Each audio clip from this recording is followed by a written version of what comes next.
इसी भाव में सुना है। लेकिन रामायण का ये प्रकल्प तुम्हें परिवर्तित करना होगा और अलग से समझना होगा। केकई तो परम त्यागी है। केकई उस संत का नाम है। केकई न होती तो राम नहीं होते, केकई नहीं होती तो वो भगवान नहीं होते, और केकई नहीं होते तो हम सब उनकी पूजा नहीं कर रहे होते। एक बात कहूं, किसी को बहुत बड़ा होने में किसी को अपना त्याग देना पड़ता है। पहले कुछ बनने के लिए पहले कुछ बिगड़ता है, तब कुछ बन पाता है।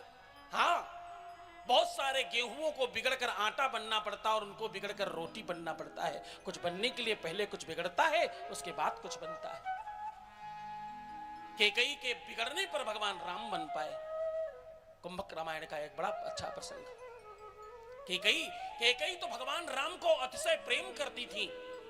इतना प्रेम कि भरत को तो ममान जाने का, ननिहाल जाने का आदेश था, राम जा नहीं सकते। क्यों? क्योंकि केकई एक भी क्षण बिना राम के रह नहीं सकती थी। इतना प्रेम करते, इतना उनसे स्नेह करते। एक दिन राम उदास होकर, थोड़ा परेशान होकर के कक्ष में आए। केकई ने देखा चेहरा थोड़ा मलिन है, थोड़ा उदास है। राम, हुआ क्या है बेटा? तुम क्यों परेशान हो? तुम किस बात से दुखी हो? जरा मुझे बताना, क्या क्या तकलीफ क्या हुई है तुमको? हाँ?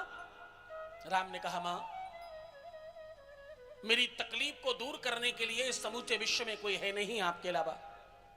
मेरी तकलीफ केवल और केवल केकई दूर कर सकती है, दूसरे किसी में सामर्थ्य नहीं है। मां, केकई ने कहा, राम, केकई के प्राण चले जाएं, केकई का सर्वस्व निछावर हो जाए और राम के जीवन में थोड़ी देर के लिए मुस्कुराहट आ जाए तो राम, मेरा जीवन निछावर करने को तैयार हूं मैं।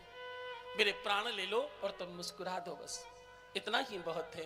एक पलड़े पर मेरे प्राणों को रखो राम, और दूसरी तरफ 2 सेकंड की तुम्हारी मुस्कुराहट रखो, ये बराबर पाओगे राम। इससे ज्यादा मेरा कोई मूल्य नहीं है राम। भगवान ने कहा, सुनो, अगर माता आपने मेरे को प्रसन्न करना चाहा तो पता क्या होगा मां? इस दुनिया में कोई भी अपनी बेटी का नाम केकई नहीं रखेगा।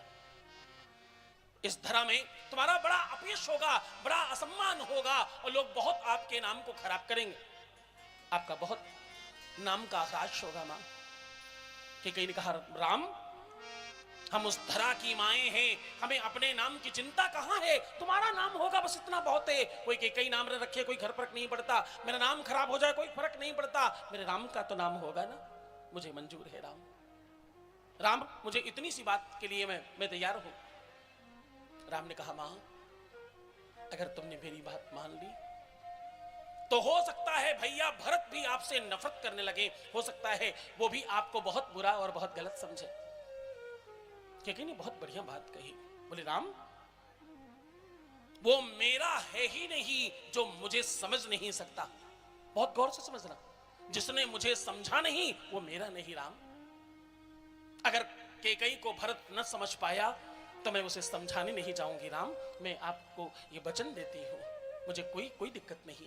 मेरा नाम खराब हो, अपयश हो, मेरा नाम कोई ना रखे, कोई केकई ना रखे, पूरी दुनिया मेरे नाम को खराब कहे, मुझे आपत्ति नहीं। और अगर मेरा बेटा भी मुझसे नफरत करे, मुझे दिक्कत नहीं। मेरा राम मुझे प्रेम करेगा, मुझे चलेगा, मेरे लिए इतना बहुत है। राम ने कहा, मां, अगर आपने मेरी बात सुन ली, अगर आपने मेरी बात मान ली तो कदाचित आपको वैधव्य का, आपको विधवा का जीवन व्यतीत करना पड़ सकता है। जैसे ही यह बात सुनी वैसे केकई धड़ाम से जमीन पर गिर पड़ी और जमीन पर माथा पटक कर बोली, राम, मुझे नहीं मंजूर है। राम, मुझे ये कदाचित मंजूर नहीं है, मैं ये बात मंजूर नहीं कर सकती। राम, तुझे क्या चाहिए? तू क्या कह रहा है? तू अपने पिता के बारे में बात कर रहा है राम? तुझे तुझे तुझे बिल्कुल शर्म नहीं आ रही? तू क्या बात बोल रहा है? तेरे पिता नहीं रहेंगे, मेरा कौन सा जीवन बचेगा? एक स्त्री के लिए राम सर्वस्व होता है उसका पति। राम, हम जो माताएं सिंदूर लगाते, ये केवल सिंदूर नहीं है राम, हमारा गौरव है, हमारी पहचान है, हमारी आत्मा है राम। राम, मैं ये न कर सकूंगी। राम ने कहा, मां, तुम वीरांगना हो, वन में हजारों हजार सालों से ऋषि मुनि प्रतीक्षा कर रहे हैं। मां, आपकी कृपा से सबको आह्लादन होगा, ये केवल तुम कर सकती हो।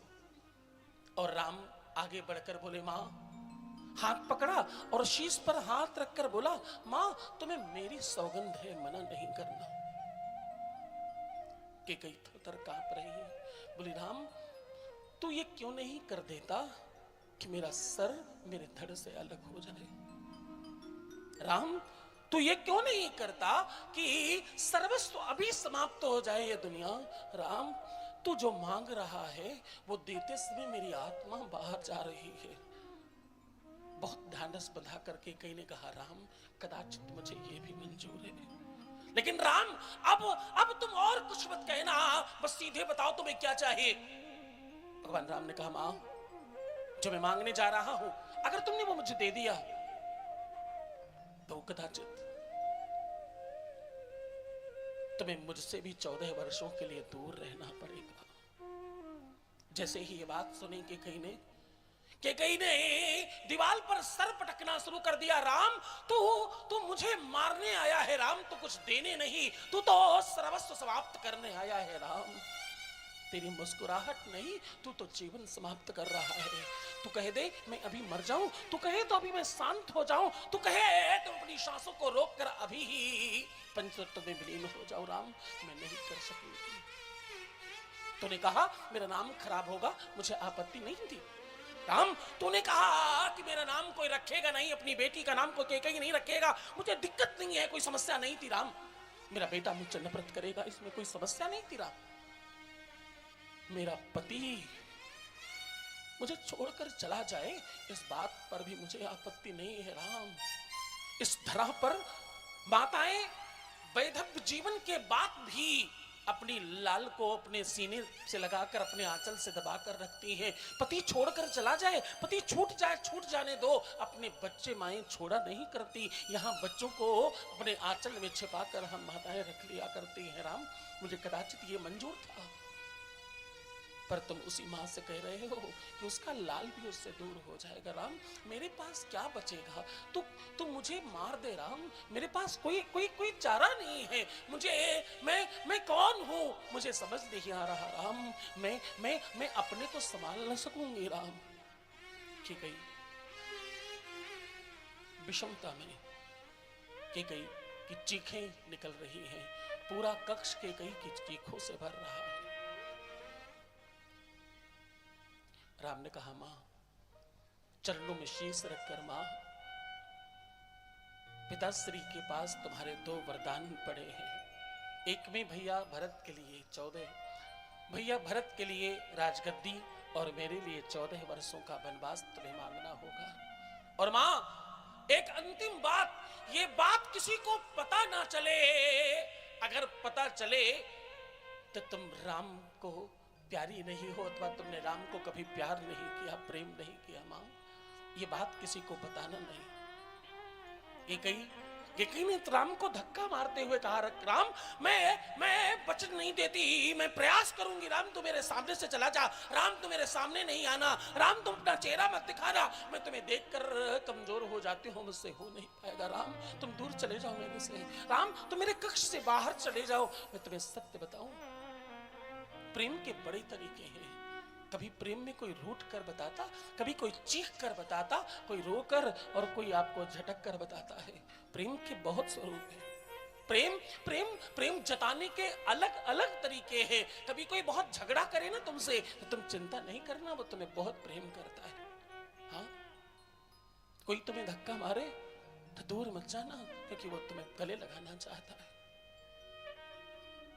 मैं सत्य कहूं, प्रेम जीवन का अलौकिक लक्षण है।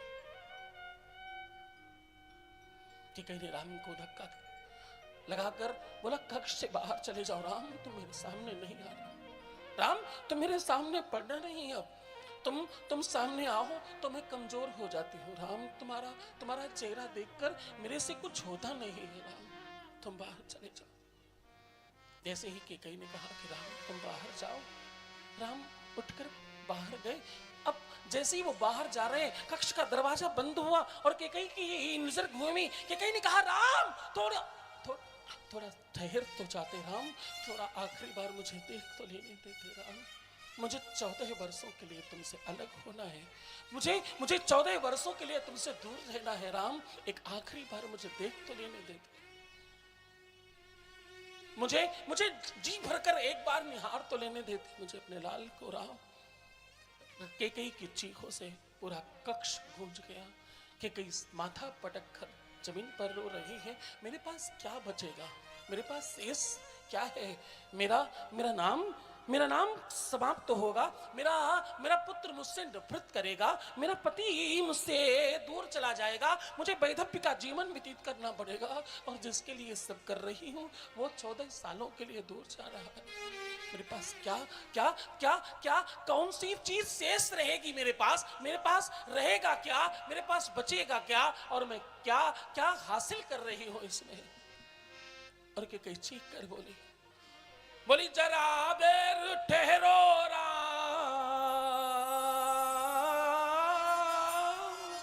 जरा देर ठहरो राम, तमन्ना यही है अभी हमने जी भर के देखा नहीं है। अभी हमने जी भर के देखा नहीं है। अभी हमने जी भर के देखा नहीं है। जरा